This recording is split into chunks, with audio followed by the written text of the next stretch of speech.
The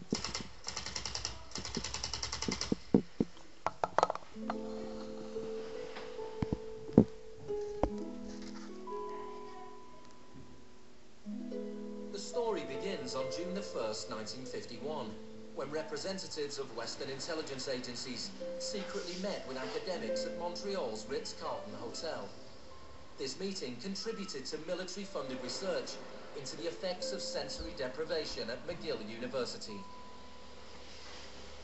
Sensory deprivation really is a way of producing extreme monotony. It causes loss of critical capacity. The thinking is less clear. The subject complains that he can't even daydream. And when you have college students that can't daydream, they're in a bad way. I began to think while we were doing our experiments, it's possible that something that involves physical discomfort or even pain might be more tolerable than simply the deprivation conditions that we studied. Hebb decided to stop work on the research. But I had no idea when I suggested that what a vicious weapon, potentially vicious weapon, this could be. These are the days, and ours are the occasions. But experiments at McGill continued under the ambitious head of psychiatry, Dr. Ewan Cameron. What he did was much more than what we had done. We did our work strictly with the understanding that the subject could get up and walk out at any point he wished to, and some of them did. Cameron's patients were not so lucky.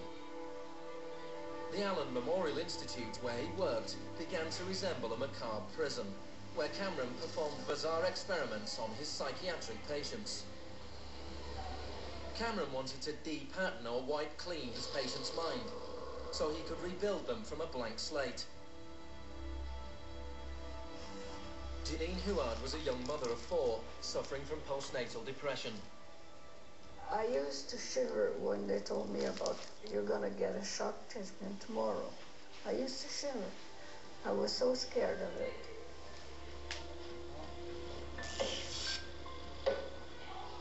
And I would wake up in another room, all mixed up and sad, and it used to make me very sad after.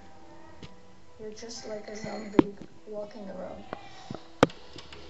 Cameron combined shock therapy with sleep therapy and the repeated playing of taped messages. It says, Janine, Janine, you are running away from your responsibility. You don't want to take care of your husband and children. All the time, the same thing.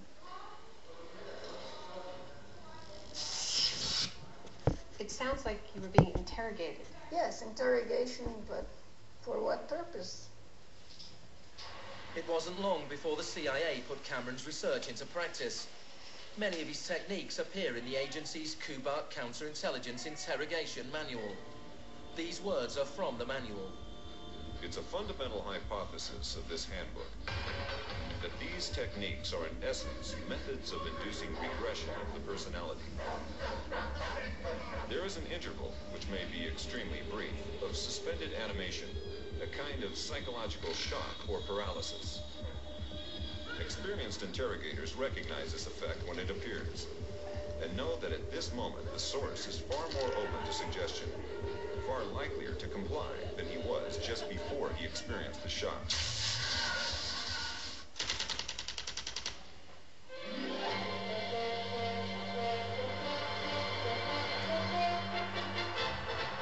At the same time as Ewan Cameron was conducting his experiments in Montreal, an exponent of another kind of shock was working not so far away.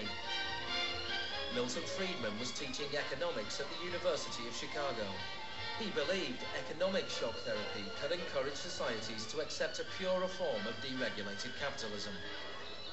In October 2008, in the midst of the biggest financial crisis since 1929, Naomi Klein went to the University of Chicago to talk about Milton Friedman.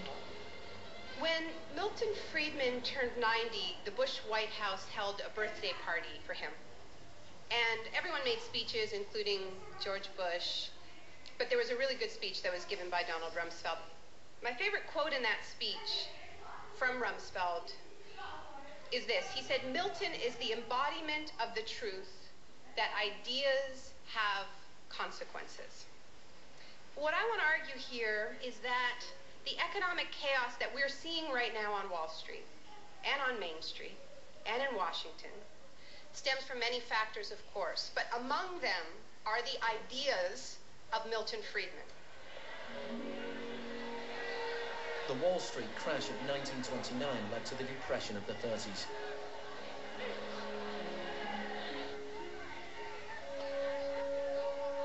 Central to Friedman's thesis was his opposition to the New Deal, announced by President Franklin Roosevelt in his inaugural speech.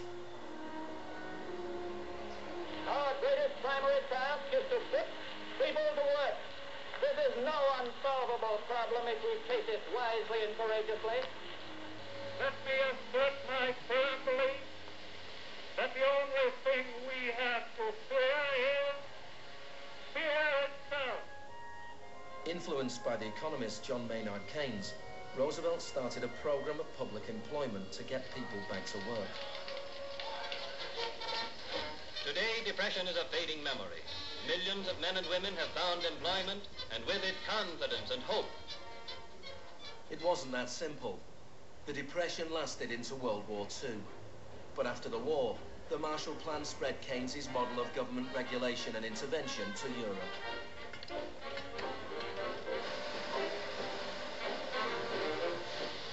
His principles were widely accepted, but not in the economics department of the University of Chicago. Milton Friedman from this university waged a war against the New Deal. Friedman was a member of a group called the Mont Pelerin Society, led by the Austrian economist Friedrich von Hayek. They believed that if government stopped providing services and stopped regulating markets, the economy would correct itself.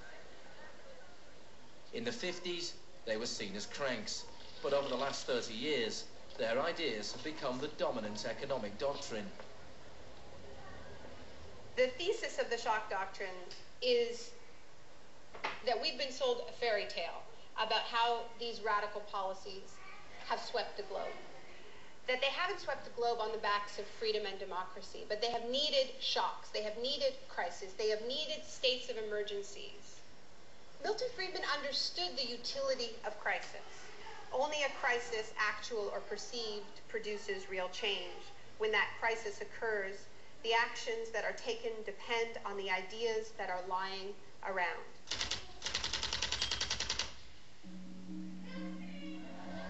It was in Chile that Friedman's disciples first learned how to exploit a large-scale shock or crisis.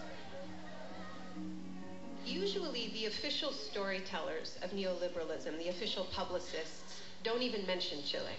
They start the story with Thatcher and Reagan because it's much more flattering that way. In the 50s and 60s, Chile's progressive developmental policies were a beacon in the region. The government invested in health, education and industry. American corporations were worried their investments would suffer. In response, the US State Department began sponsoring students from Chile and the rest of South America to study free market economics with Milton Friedman. The University of Chicago had a joint arrangement with Catholic University of Chile, under which a great many Chilean students came to the University of Chicago, were trained by us and received PhDs. These students went back and taught in Chile. The Catholic University Economics Department in Santiago became a little Chicago school. Arnold Harberger, the economist in charge of the program, described himself as a seriously dedicated missionary.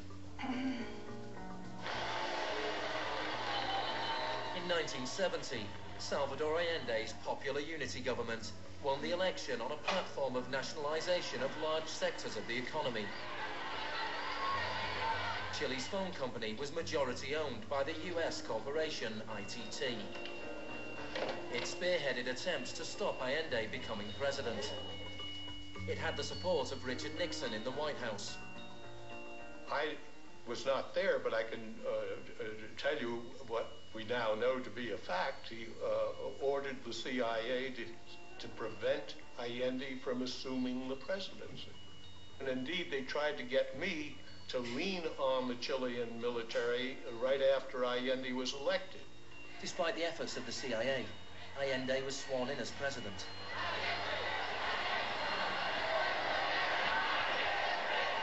Richard Nixon ordered the CIA director to make the economy scream.